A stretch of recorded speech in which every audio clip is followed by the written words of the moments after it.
Happy Saturday.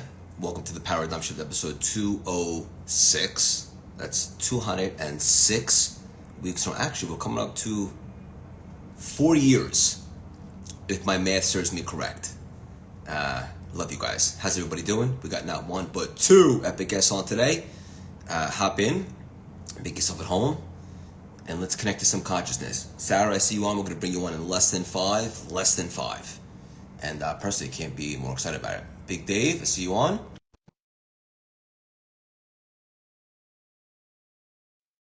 Let us know how you guys are feeling in the chat, what you're most pumped about, and how handsome you think Dave looks from 1 to 10. There he is. Oh, thank God, Baruch Hashem. Baruch Hashem. Shabbat Shalom. How are you? I'm doing good. I got my first death threat this morning. Someone called me.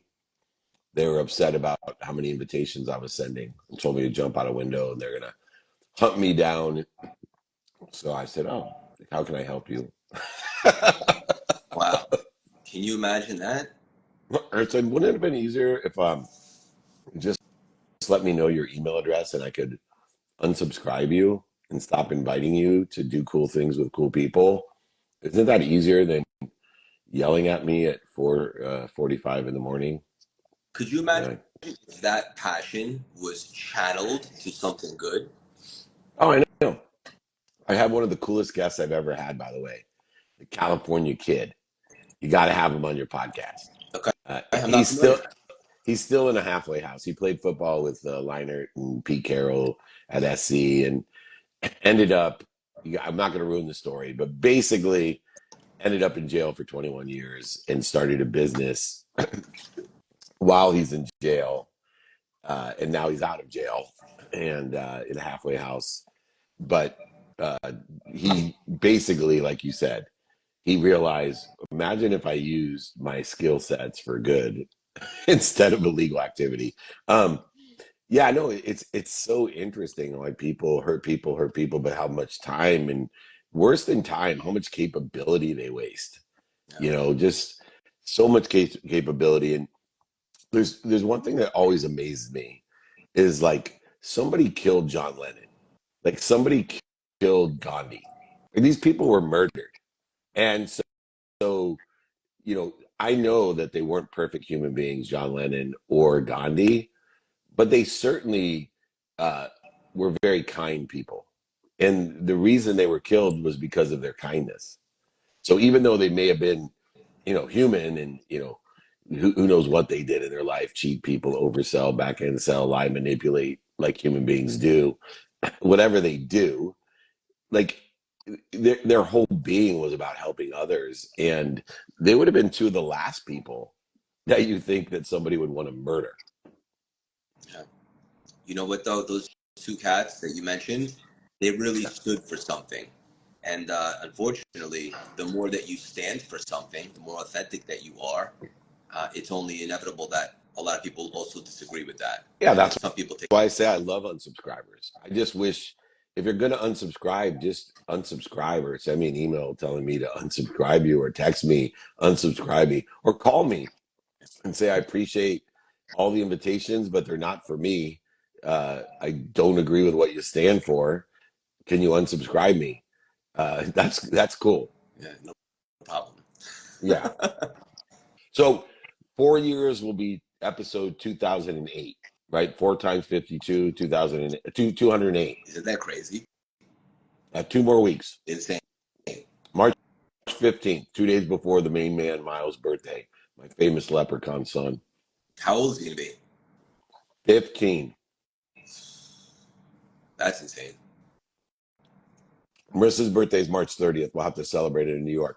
Are you going to see me March 20th in New York? March 20th? Yeah. Yeah. We're doing a VIP dinner, meetup, holding court, honoring the Napoleon Hill Institute. Going to do a little Times Square action. So put in your calendars. Done. Any of the CLS peoples. Bring your family. Bring your brother. I miss him. Bring John Gordon. Okay. Well, a reunion of your wedding. I'm going to bring on our first guest. Hey, we got two unbelievable guests on today. A little bit different in their content. I'm super pumped. Yeah. Here she is. up, Good guys? morning.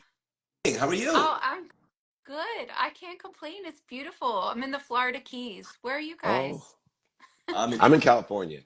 New York and Oh, Cali. oh, Yeah, nice. yeah. Awesome. Yeah, it's beautiful. Awesome. Well, we're super pumped to have you. Love your content, Thanks. and I know our community's in for a real treat. One of the things that you Cool. talk about often is hypnosis, Yeah, and you yeah, and also being able to tap into the quantum field, which Dave and I both love to jam out on, through hypnosis. I'm not 100% sure what that means, but I'd love to find out. Can you unpack that? yeah, you know what I do is I bring people to the deepest level of trance and then I regress them and then I access their basically like their soul or their subconscious. You know what's really cool is that it doesn't matter who you regress or who you do this with, you access the same place. So in everyone is universal consciousness, and you can find out anything, like about anything. You can find out like our history, what we're doing here. And what's even really crazier is that a lot of times when my clients are deep under hypnosis and I'm asking to speak with their higher self, sometimes there's an aspect of them that comes to speak through them that's an alien.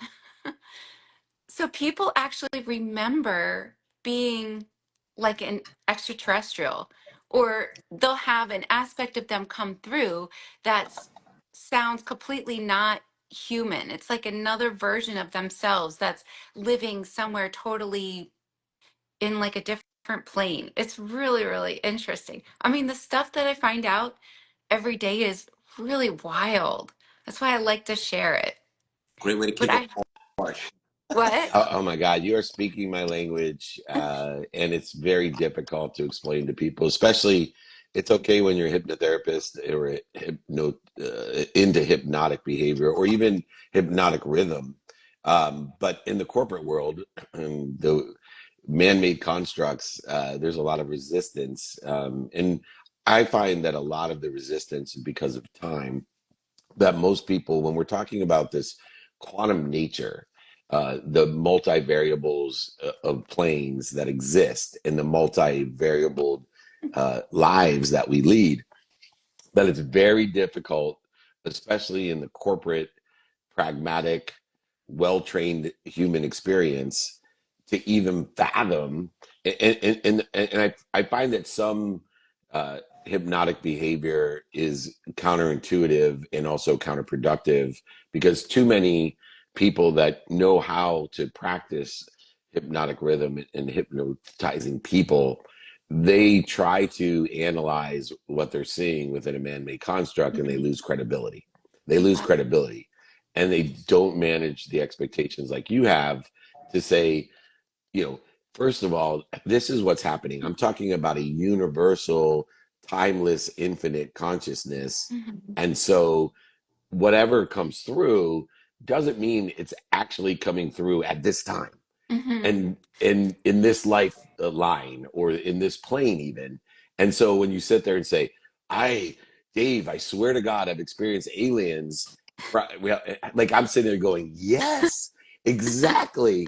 It's alien to us in our plane, in our frequency, our vibration, in our human experience of the human consciousness of what we're doing here today. But the infinite is so hard for people to understand.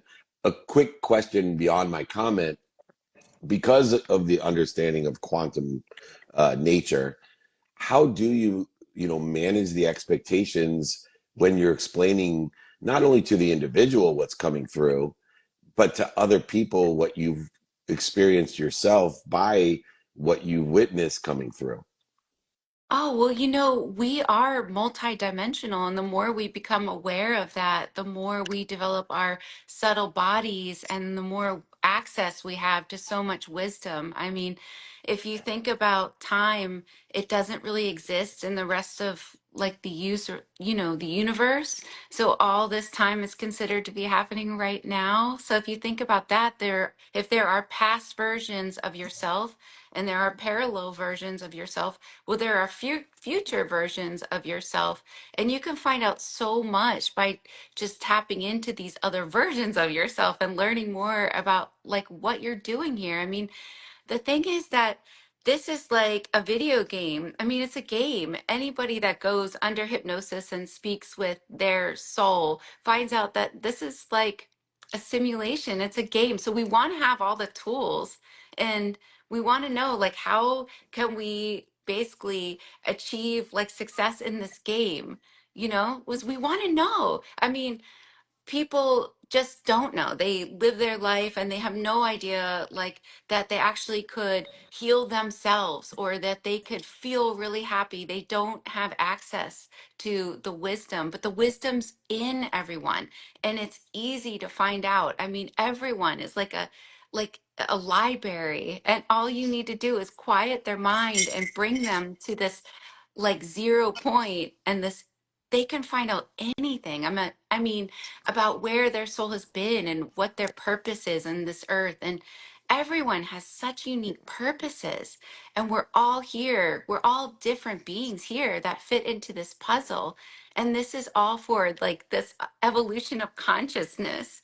It's so like exciting. And there's different tools we can tap in. I mean, I like finding out about the ancients and like what they did and the oracles. You know that oracles used to get their knowledge by putting their bare back against a tree. I mean, this it's like simple stuff like that. So they would sit with a tree and they would have their spine up against the tree and then they would start to tune into this tree and become aware of how the branches would be touched by the wind. They would start to receive subtle information and then they could receive information that would go through the tree's leaves into the tree about the future, about when it would rain, about when's the best time to plant.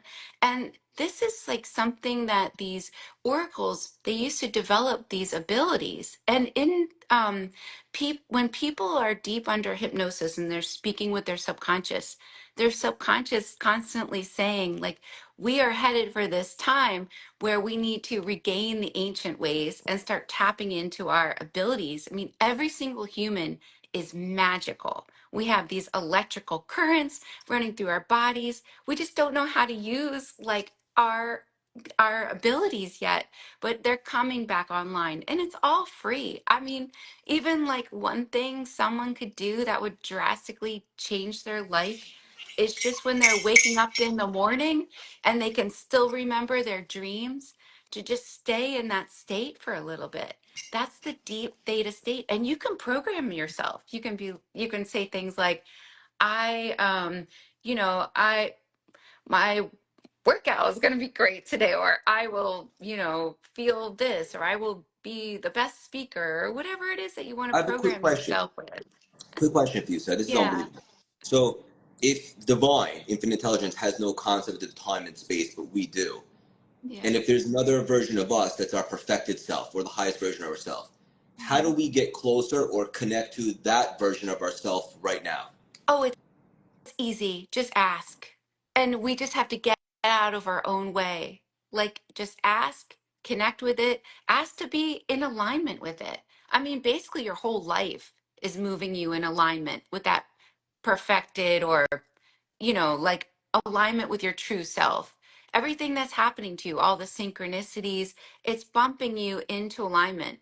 And sometimes it seems like the worst things that happen to us are terrible, but actually they're bumping you into alignment with what you came to be. Like in the rest of the cosmos. I mean, I do this job almost every day, so I have all kinds of crazy stuff that happens that comes through my clients.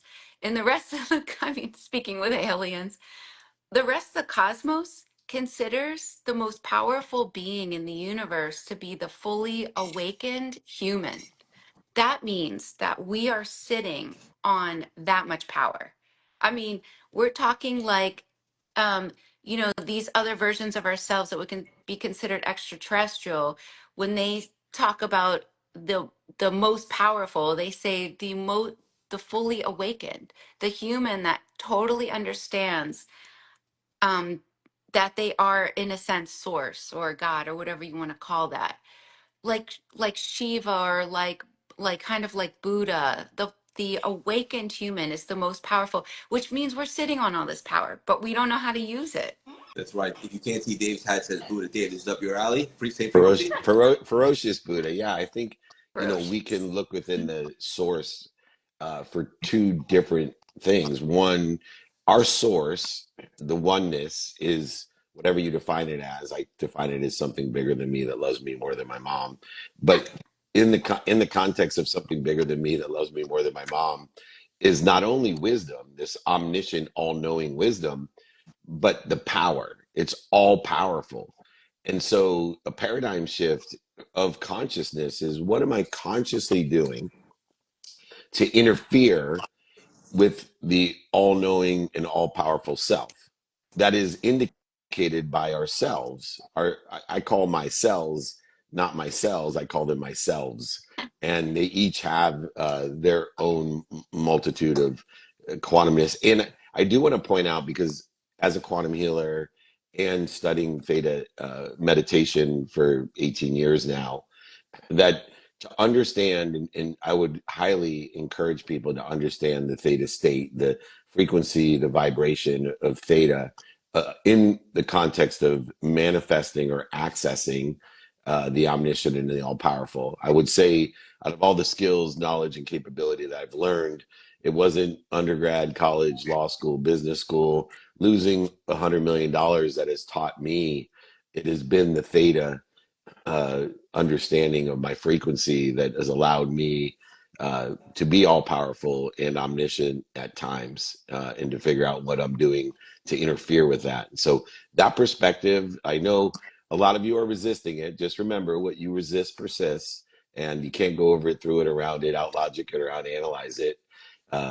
Simply reconnect, remind, and remember it, and you'll be much better off. Beautiful. Yeah, and you can go into that state. Like when you, like what I was saying, when you go, and that was beautiful what you said. When you wake up in the morning and you think you're totally awake, but you can still remember your dream, and your dream is so fresh in your mind, and you think, I'm always going to remember this dream. That's, you're still in that theta state. It feels very blissful. Your body feels very heavy and relaxed, and you have a lot less thoughts. That's just such a powerful time to try to prolong and just sit in that state. And it can be very good for your body. I mean, staying in that state helps your body and helps your immune system. It's amazing. But yeah, I think that, like, we're all in this together, the times Well put. can be hard. Times can be hard, and a lot of people just are searching for answers, and I like things that are easy, like quick tips, like easy things, not nothing hard. I don't want to, like, I mean, for me, I don't like to meditate, just laying down for a whole hour or anything like that. But people don't realize you can meditate by working out or bike riding or doing things like that. You're just quieting your mind and you're listening deeply to yourself. And that, even just that, is amazing. Beautiful. Yeah, I love it. Sarah, I know our community is going to want to go deeper with you and find out more. What's a place for everybody to maybe stay involved and keep supporting and find out more about what you're up to? Well, you can find me on Instagram, but also you can go to my website, theholistichuhypnotist.com, and you can find out everywhere I'm up to and what I'm doing next. It was awesome. Thank you so much So for your good. unbelievable energy I'll see you today. soon. Thanks, Sarah. Thanks, guys. Wow. That's an understatement. Good way to kick off March. Yes, And sir. of a different style coming on now is this handsome cat, Craig. Great. Hey, How you His doing? second appearance on the show. That's right. yeah. I think it was New Year's Day, 2022. Episode, Wow, Wow. you're a first. He's always on the first. Have you noticed that? I believe it was episode 41, but we'll have to double check that. Yeah, man. Hey, happy first to everybody. You can just as easily change your life today as you could on New Year's Day. Change is a matter of choice, not calendar. I think that's a really great quote. I stole that from Dan Kennedy, but I tell it to all my friends on the first of every month. Doesn't matter what month, you can always change. Beautiful. Good to see you again, brother. You Hey, look it's great. great to see you. Hi, David. How are you? Awesome, brother. Great to see you. Happy first. Yeah, thank you. I'm super pumped about your new book. I think it's really cool concept and talk about the dark side of discipline. Yeah. And I think a lot of people, even if they just hear that, like, oh, Oh. what do you mean by that? What exactly does that mean? Oh. The dark side of discipline. So what do I mean by that? Yeah. Right. So discipline is a double-edged sword, right? Discipline was my savior when I was a binge drinker. I was socially anxious. I was introverted. It helped me evolve to another level. But discipline taken too far, and I think we're seeing a lot of that today, is that people are taking discipline too far and they're doing good things at the expense of great things. So we're doing a lot of good things at the expense of great things. And so very, very simple, Craig. You've written a book. I've written a book. And so a lot of people listening to this, watching this, maybe want to write a book. And they're like, man, I'm going to find time to write that book. But their morning routine is 2 or 3 hours long. And then they're out there, they're doing these discipline challenges. They got these long workouts, all these things that get in the way of greatness. So we're letting good getting in the way of great. And that's just on the minor level. But I've seen it on a much more devastational level, such as a couple of my friends who have gone in and gone really hardcore in the discipline stuff and then been really busy with work. And then their wives walked out on them with the kids. And I mean, you want to talk about chasing the good and giving up the great. That's the dark side of discipline. And I think that this is, people are looking at their phones and they're seeing a new challenge come up every single day. And they're chasing that. And they're chasing someone else's dreams, someone else's definitions of discipline. And they're giving up their own dreams. And it breaks my heart. And I don't want to see it. Just want to get everybody back in a line. Craig always keeps it real, doesn't he, Dave? Yeah, Craig. And I, deal with teaching people about utilization of consistent, persistent behaviors and understanding and defining those behaviors by what they want. And I think within the context of, and I was able to write 8 books by utilizing not just the discipline that's inherent in being OCD and obsessive compulsive, which is a superpower if you want to be disciplined, but understanding circumstances and prioritization. And one of the antidotes, so I used to coach people like Craig, for example, this exact point. Where's the dark side, brother? You're running all these marathons, and that's why you're just a good speaker. That's why you only have 1 book. That's why you're just a good coach, right? That's why you have 100,000 followers, not 1 million followers, because you're good at it, but you're spending so much time training for marathons, running marathons. Now, ask yourself, for the sake of what?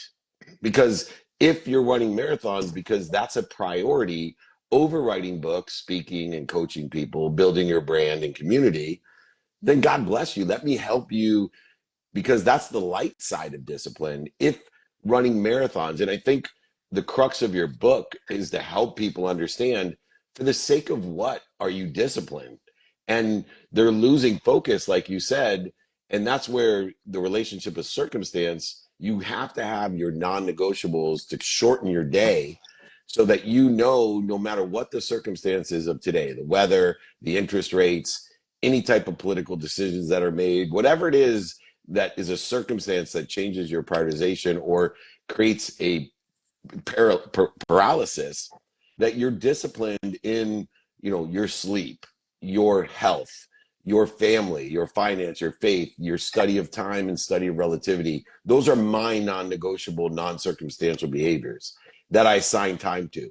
Now, with the other 12 hours of my day, if I enjoy running marathons more than I enjoy spending an extra hour with my family, then that is a conscious decision, and it keeps the discipline in the divine direction and the detours divine.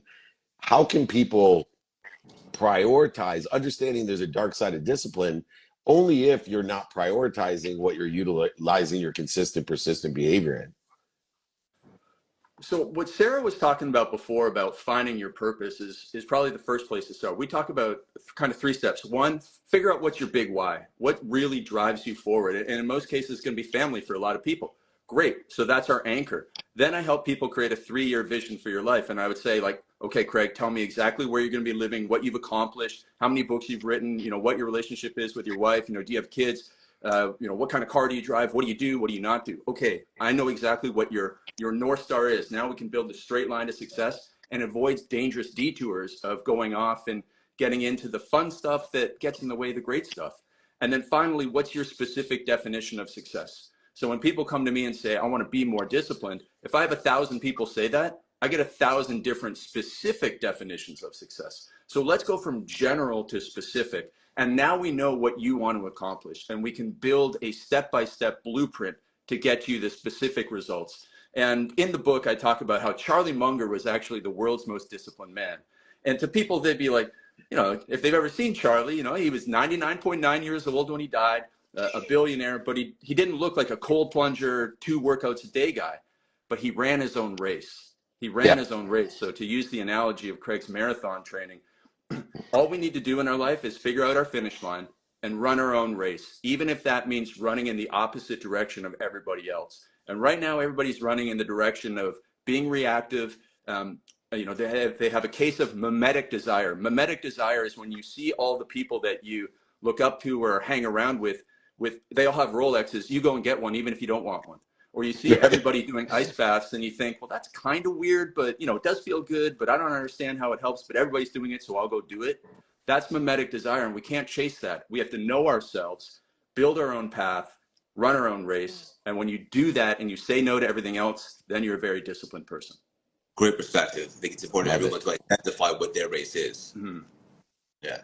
I want to ask you, before we hop off today, you have an awesome chapter 18, all about standards. Hello. And I think that's a really important concept.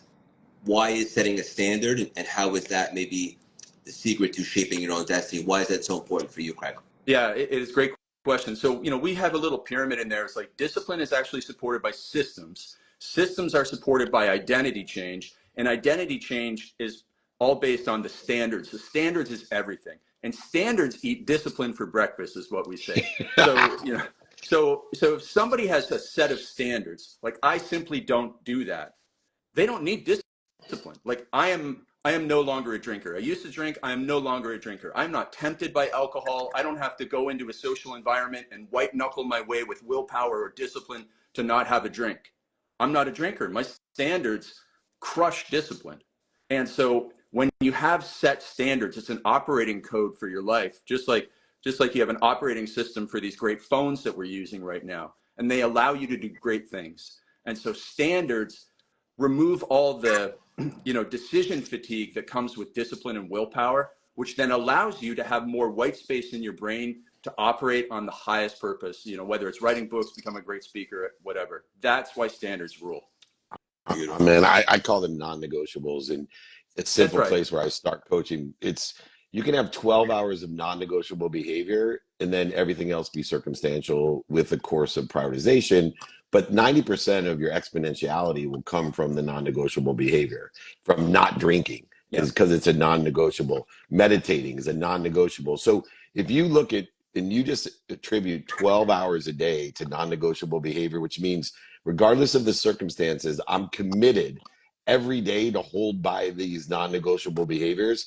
And then when you take sleep in there, which is to me the greatest superpower on earth, the recovery and access of the omniscient and all powerful that occurs when we sleep to recover, to perform better in the other 12 hours, you're really left with about 4 hours of non-negotiable activity, conscious activity, which should include your health, your family, your finance, your faith, your relativity study, and your time study. And then you get this freedom of this variant behavior that, if you want to train 4 hours a day on marathon, so be it. But you better have those non-negotiables in place to get that acceleration, aggregation, and compounding. I love people. This book is a must read because we need frameworks. We need repetition. We need a different way of articulating the unbelievable potential that we have through the behavioral progress of consistent, which is inherent in discipline, consistent, persistent pursuit of our own race, our own potential. And I love the illustration of Munger as being one of the most enjoyable, consistent, persistent people that pursue their own race, their own potential.